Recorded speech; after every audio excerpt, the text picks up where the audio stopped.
Para mí es un honor y un gusto estar el día de hoy con ustedes. Vamos a hablar de un tema que nos hace muy felices en la Fundación y es la implementación de este nuevo modelo estratégico. Esta presentación la haremos a dos voces. Es la articulación de ese enfoque médico y la experiencia del paciente, tema relevante en esta implementación estratégica que estará a cargo de Juanita Remolina después de mi ponencia. La estrategia de la Fundación centrada en valor ha permitido trazar una línea de desempeño exitosa a lo largo del último tiempo, ahora con mucho más énfasis en condiciones clínicas para poder profundizar en la creación del mismo. En esta diapositiva les quiero resaltar esos factores que combinan y esa fórmula que conjuga esa construcción de valor, en donde por un lado les estaré resaltando que la experiencia es un punto clave y fundamental en este diseño metodológico. Por otro lado, la combinación de esos desenlaces que uno se propone de cara a lo que el equipo asistencial quiere ofrecerle al paciente, y no solamente desde esa perspectiva, sino desde lo que el paciente espera, desde sus expectativas. Y sin duda, debe tener un tercer elemento, que es que todo lo que uno pueda implementar tenga una eficiencia ligada que nos permita seguir construyendo sobre ese valor. En cuanto a las características del modelo de condiciones clínicas, este es un concepto grande, ambicioso, que reúne distintos elementos claves que ustedes pueden ver en la pantalla, pero en esencia es poder integrar y configurar esos equipos, tanto asistenciales como administrativos, de manera multidisciplinaria.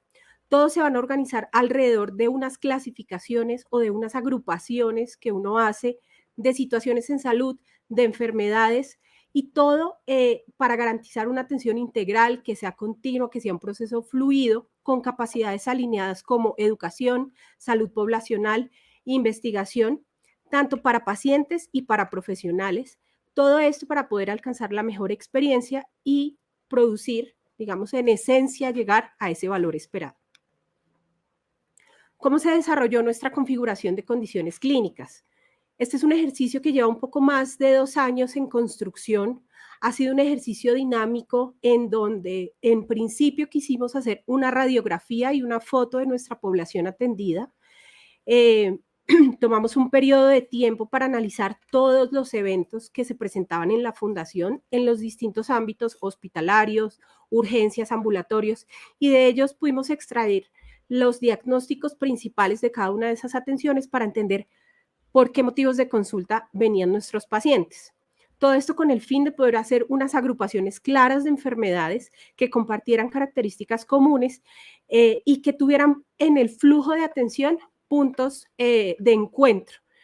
Esto, digamos que para al final poder empezar a enmarcarlo en unos proyectos específicos que se nutrieran en esos mismos grupos, y que las tareas, las iniciativas y todo lo que se fueran marcando para cada clasificación o para cada subgrupo persiguiera objetivos comunes.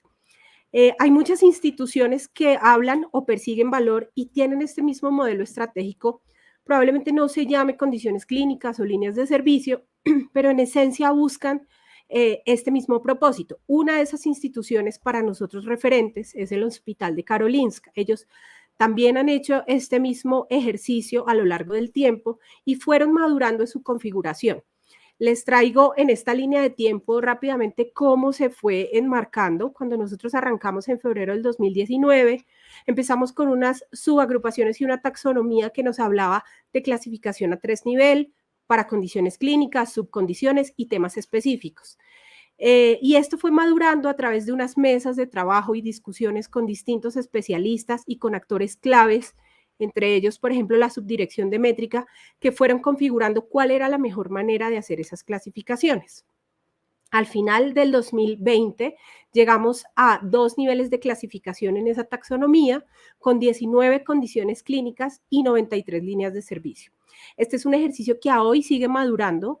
Aún tenemos esas discusiones médicas y seguimos profundizando en qué cosas vale la pena agrupar, qué cosas hace sentido tener juntas o qué cosas realmente uno debe diferenciar en ese propósito de enmarcar objetivos, proyectos e iniciativas puntuales. Acá quisiera hablarles un poco de cuáles son esas invitaciones de la estrategia por condiciones clínicas en dos preguntas fundamentales. Por un lado, ¿qué nos permite lograr implementar esa estrategia por líneas de servicio? Y por otro lado, ¿qué debe perseguir cada línea de servicio? En esencia, la estrategia por líneas de servicio y condiciones clínicas nos permite evaluar ese desempeño colectivo de los grupos multidisciplinarios que les hablaba en esa integración, potenciar las capacidades en términos de servicios transversales para los pacientes, como por ejemplo el servicio de urgencias, unidad de cuidado intensivo, imágenes diagnósticas, entre otros. Por otro lado, nos permite enfocar la medición de desenlaces, y este es un punto clave, orientado a las expectativas del paciente. No es a una medición tradicional en donde yo mido un proceso, sé que soy efectivo, sé que cumplo una lista de chequeo. Eso digamos que ya lo tenemos, somos potentes, pero uno quiere superar esa etapa y poder de cara al paciente entender cuáles son sus necesidades. Si yo me quiero reincorporar a la vida habitual, si yo quiero volver a mis actividades laborales, entender un poco qué espera el paciente y así poder plantear esa medición de desenlaces. Y capturar la sinergia entre salud poblacional y salud individual. Ahora, ¿qué persiguen las líneas de servicio? Como les mencionaba, cada una de las líneas de servicio es el conjunto de la agrupación de unas enfermedades con características comunes. Si yo les hablo de un ejemplo puntual, podría ser la condición cáncer y la línea de servicio pulmón. Para cáncer de pulmón, por ejemplo, y para cada una de las líneas, yo quisiera ver cómo se mueve el desempeño en términos de experiencia del paciente, de desenlaces propuestos, para hacerme comparable con otras instituciones también. Sin duda, el desempeño financiero y el impacto que este pueda tener en la salud poblacional y en la salud en general de nuestra población atendida. El desempeño debe mejorar también en cuanto a programas de prevención, fidelización de pacientes, acceso a los servicios, productos y servicios ofertados, qué tan innovadoras son mis propuestas para distintas agrupaciones de enfermedades, el posicionamiento en el mercado y el posicionamiento con los pares. Nuevamente, y acá digamos que hacemos énfasis en la medición de desenlaces y experiencia, que ya en un rato vamos a profundizar a ese respecto, optimizar los ciclos de cuidado, poder aumentar el empoderamiento del paciente y de su familia y de sus cuidadores en el manejo de la enfermedad, mejorar la coordinación entre los profesionales, fortalecer decisiones clínicas y tratamientos, y así para cada una de estas líneas que uno vaya diseñando y vaya implementando.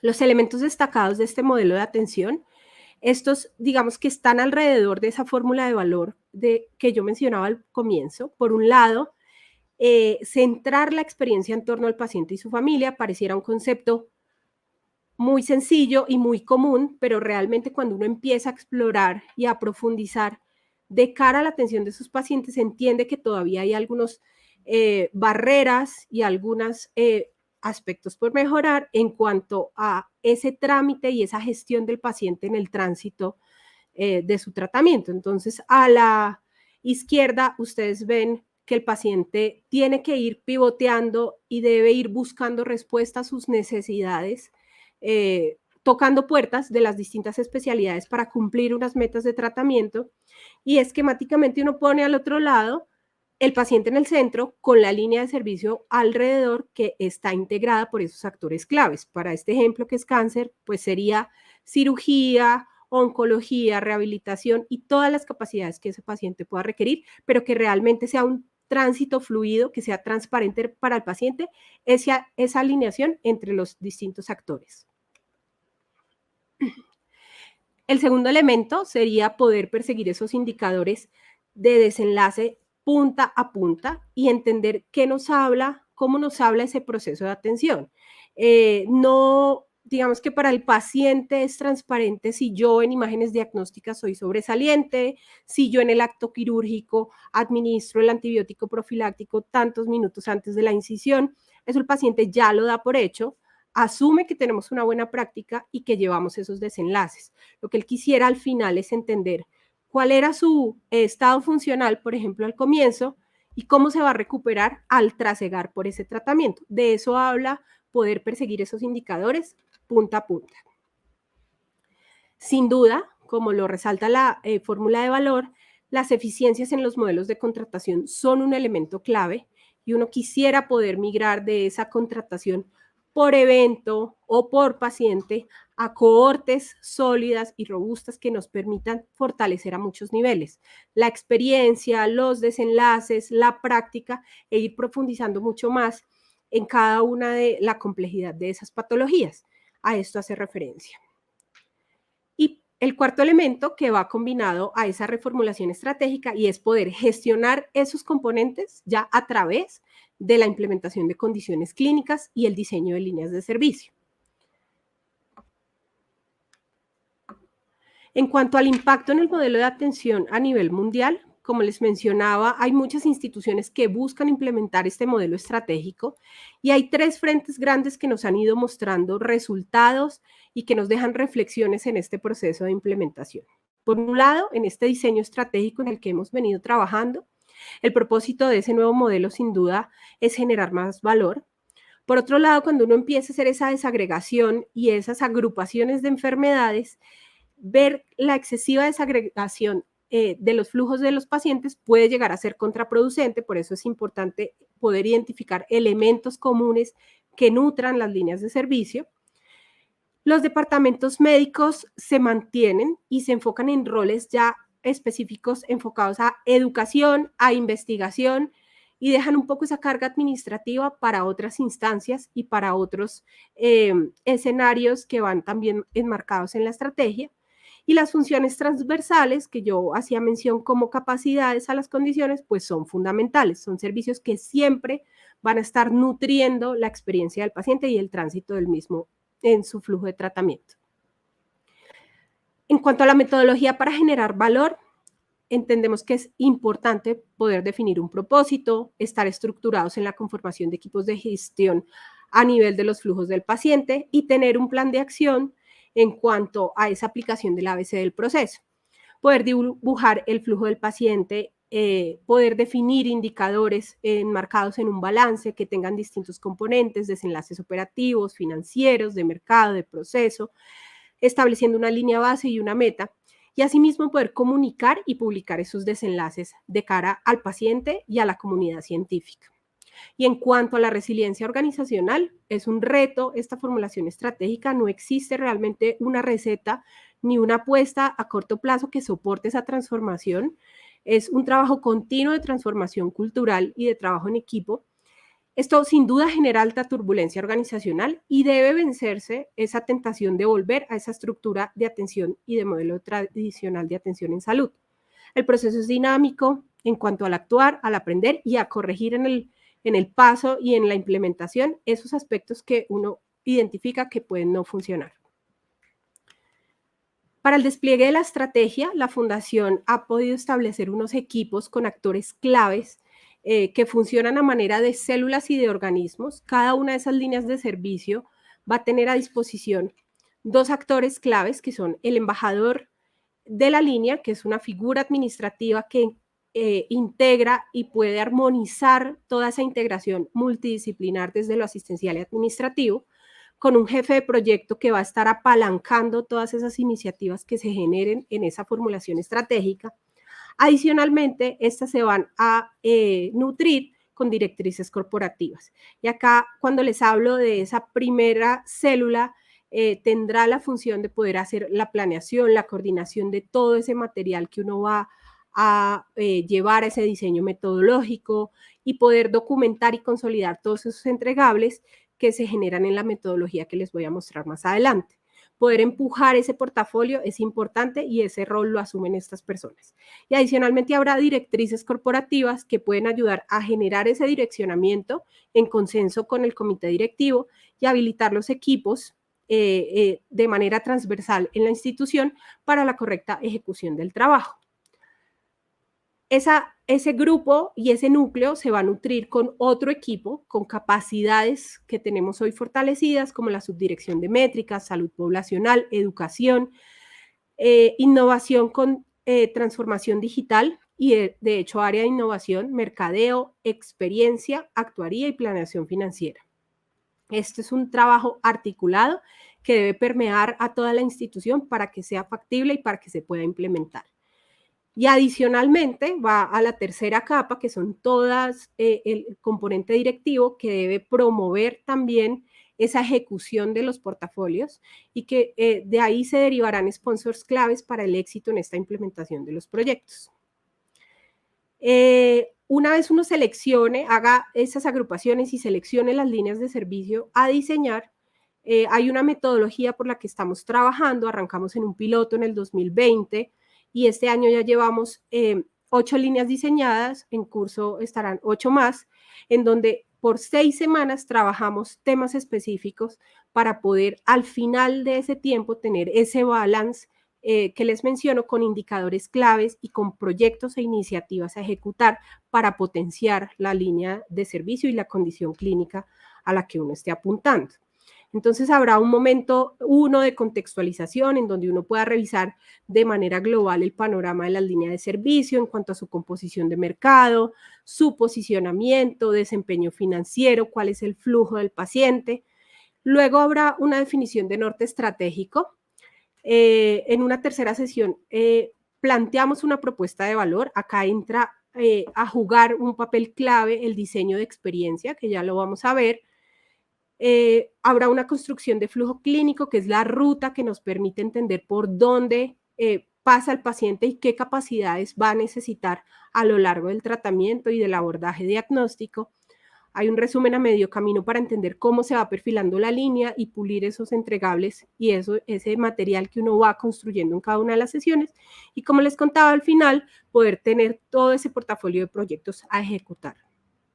Entonces, en resumen, hay una categorización, una elección de líneas de servicio por una matriz que cumple o que reúne unos criterios específicos para entender cuál es o por qué orden uno va arrancando esa priorización y esa elección de líneas. El trabajo metodológico en 6 semanas, como les comenté, y habrá una gestión del portafolio y gerencia del negocio que se desarrolla mínimo en 18 meses, pero que este debe seguirse nutriendo y debe seguirse ejecutando a lo largo del tiempo con esos líderes médicos designados para cada uno de los equipos. Hay mecanismos de control y herramientas, mecanismos de coordinación y herramientas de control que nos permiten poder llevar ese ciclo de gestión del portafolio y del negocio para poder articular esos mecanismos y acompañar las líneas en esa fase de gestión.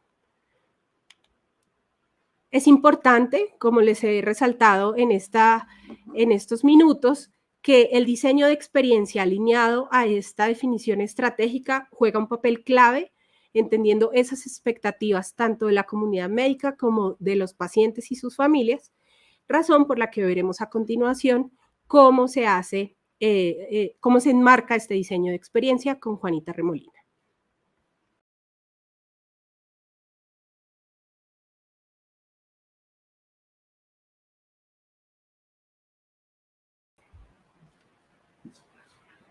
Bueno, muchísimas gracias, Lina, por contarnos cómo se está consolidando la estrategia de condiciones clínicas en la Fundación.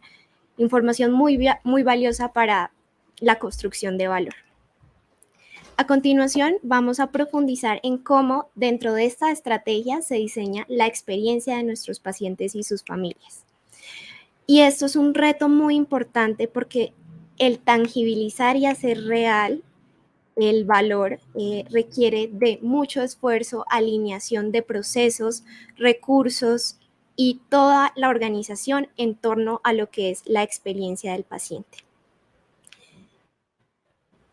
Pero esta experiencia valiosa y significativa que queremos entregar no es definida por nosotros como organización.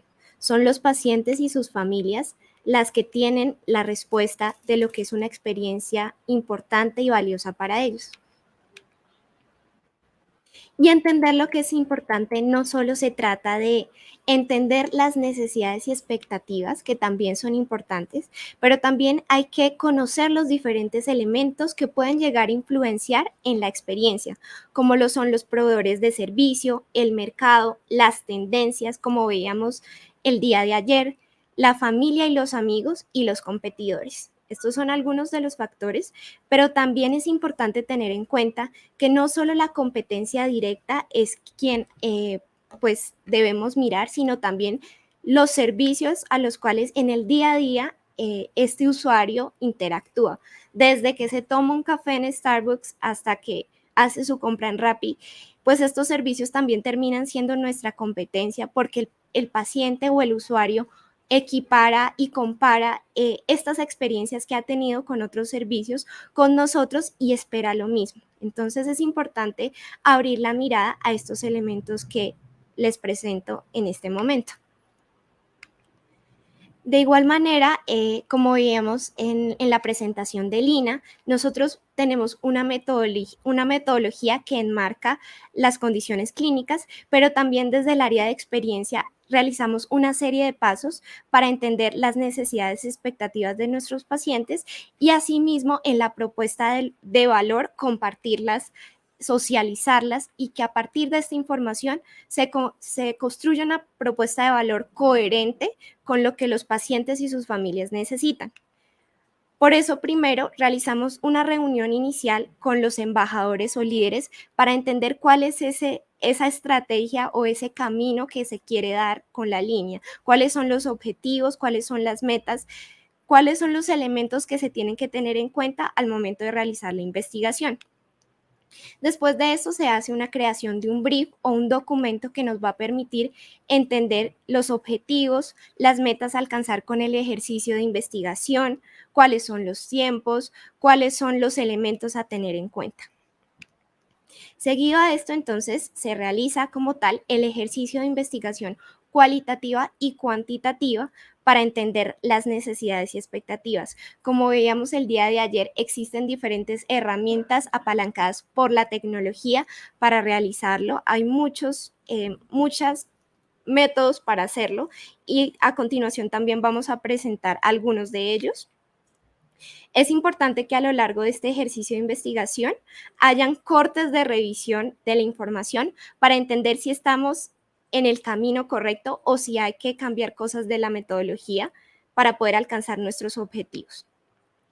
Después de esto, pues hay un análisis y procesamiento de la información en donde toda esa información de las entrevistas, de los grupos focales, se debe procesar, sintetizar para identificar oportunidades, hallazgos e insights que le permitan al equipo enfocar la propuesta de valor. En donde en esta sesión pues se va a socializar y se va a co-crear la propuesta de valor teniendo en cuenta la voz del paciente en las diferentes etapas que les mencioné. El primer paso para escuchar e involucrar en la transformación de la forma en la que se brinda la atención es la investigación cualitativa.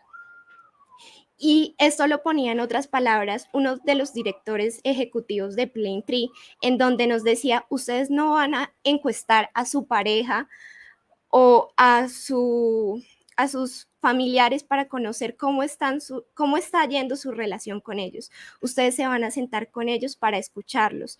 Van a crear un espacio especial para entender lo que está pasando y por eso es tan importante ir más allá de los datos que tal vez las encuestas también nos dan y que son importantes, pero también entender qué hay detrás de esos datos.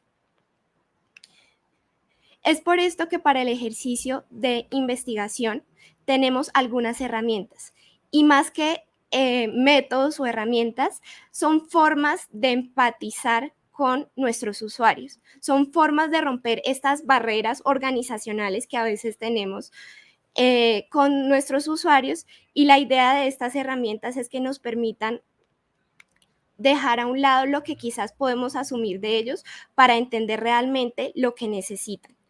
Como ya hemos escuchado en este foro, pues existen entrevistas a profundidad en donde a través de un espacio íntimo podemos aprender y entender sobre un tema específico o varios temas que queramos profundizar sobre nuestros usuarios.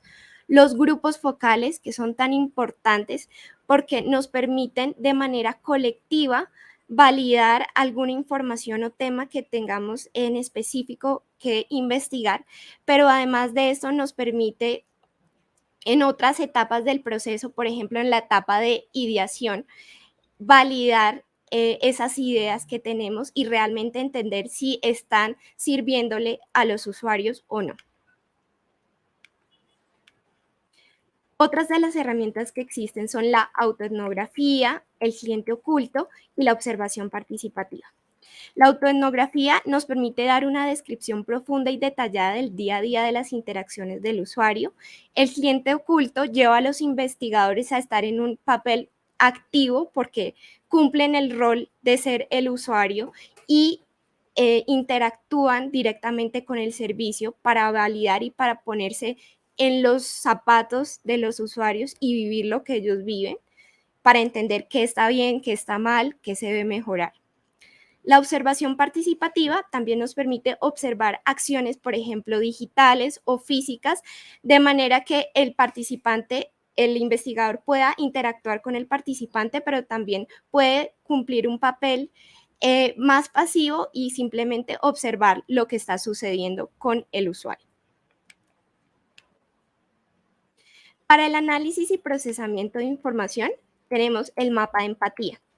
El mapa de empatía es una herramienta muy utilizada que lo que busca es organizar la información en lo que los usuarios sienten, piensan, oyen, escuchan, cuáles son sus esfuerzos o puntos de fricción en la experiencia y cuáles son esos elementos que serían los elementos categorizados como exitosos y valiosos que hay que tener en cuenta.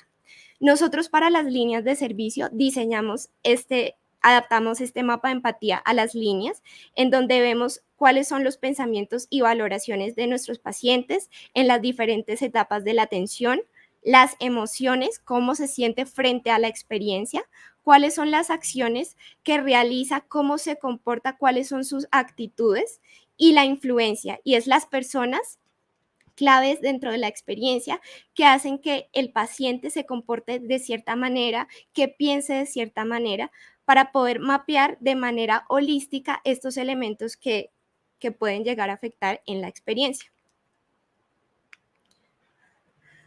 Otra herramienta para el análisis y procesamiento de información es el Patient Journey Map o el viaje del paciente. Esta herramienta nos permite describir las diferentes etapas por el trasegar de la atención antes de que el paciente llegue a la institución e incluso cuando ya está en su casa. Y con esta herramienta lo que podemos identificar son las diferentes emociones, sentimientos, cómo es la satisfacción del paciente de acuerdo a las diferentes etapas y subetapas y, por supuesto, el ámbito, si es urgencias, hospitalización, el ámbito de atención por el cual esté el paciente y asimismo los puntos de fricción y los puntos de valor de la experiencia. Dependiendo del objetivo de investigación, pues se pueden mapear diferentes cosas como canales de comunicación, otros elementos, y aquí vemos uno de esos Journey Maps desarrollado, por ejemplo, para la línea de binomio madre-hijo, donde vemos la satisfacción del paciente, las oportunidades de mejora, los puntos de fricción, entre otros. Y ya para cerrar esta presentación, queremos compartirles algunos de los aprendizajes que hemos tenido en este ejercicio. Lo primero es que las recompensas o incentivos para que los pacientes o usuarios participen en estos espacios no siempre son necesarias. Nos dimos cuenta que quizás los pacientes por el incentivo participaban y no porque genuinamente nos quisieran compartir, pero a lo largo del desarrollo de estos ejercicios, otros pacientes incluso nos contaban que con gusto lo hacían y que no era necesario, por ejemplo, darles un incentivo para participar. Entonces, la invitación es que ustedes puedan al final del ejercicio ofrecerles el incentivo al paciente a cambio de su participación, pero que no sea el primer gancho para que participen en estos espacios. Por otro lado, las herramientas y metodologías no son algo rígido. Vemos que, por ejemplo, los grupos focales también sirven para que los pacientes expresen de manera profunda y abierta su sentir. Puede que creamos que las entrevistas sean mejores para esto, pero los grupos focales nos ayudan a romper también quizás ciertos paradigmas de las personas sobre sus experiencias y a crear empatía con los otros participantes, más allá de la visión que ellos tengan de su misma experiencia, se abren de manera muy, muy fácil, y eso nos ha permitido entender que también pueden llegar a ser una herramienta muy buena para hablar de ciertos temas. Y por último, los pacientes y sus familias necesitan y valoran ser escuchados. Por eso no subestimemos estos espacios en las organizaciones. Estos espacios son tan valiosos que los pacientes nos dicen que quisieran volver a participar, que les parecen de vital importancia y que se sienten muy agradecidos por escucharlos. En últimas, estamos hablando con personas y como seres humanos, pues necesitamos ser escuchados. Para cerrar, diseñar centrados en las personas implica no asumir de primera mano lo que consideramos debe ser la respuesta para los usuarios. Tenemos que validar en campo con ellos. No podemos quedarnos en lo que creemos que puede llegar a ser para nosotros la experiencia ideal. Tomar siempre como punto de partida sus necesidades y expectativas. Este es un tema básico para diseñar centrados en las personas. Diseñar una solución que funcione para todos, y este es un tema muy importante y es la diversidad. No podemos en un ejercicio de investigación hablar con solos pacientes de un cierto género o de una edad específica, porque pues en últimas los servicios van a ser consumidos por diferentes clases de personas. Por eso es importante tener en cuenta las diferentes variables como el género, la edad, el estrato socioeconómico, entre otros. Priorizar el impacto de los procesos de diseño en las personas por encima de las intenciones de nuestros objetivos como organización, y entender la responsabilidad que tenemos como diseñadores, el impacto que puede llegar a generar en las personas a nivel ético. En diferentes niveles es importante tener en cuenta esa responsabilidad. Llevar a cabo un procedimiento responsable y colaborativo, no una meta al final del proceso. Y esto es algo muy bonito, y es entender que no vamos a entregar un diseño perfecto de una experiencia, sino que lo más valioso de estos ejercicios es que durante el proceso el paciente y los diferentes actores puedan involucrar y co-crear esas soluciones. No estamos buscando solo un resultado, sino que durante todo el proceso los diferentes actores estén involucrados y participen de manera activa. Y por último, considerar que el papel de las personas que diseñan debe ser de facilitadoras en lugar de expertas. No pararnos desde un lugar en donde creemos que lo sabemos todo, sino pararnos desde un lugar en donde estamos siendo puentes entre los diferentes actores y facilitando estos procesos. Muchas gracias.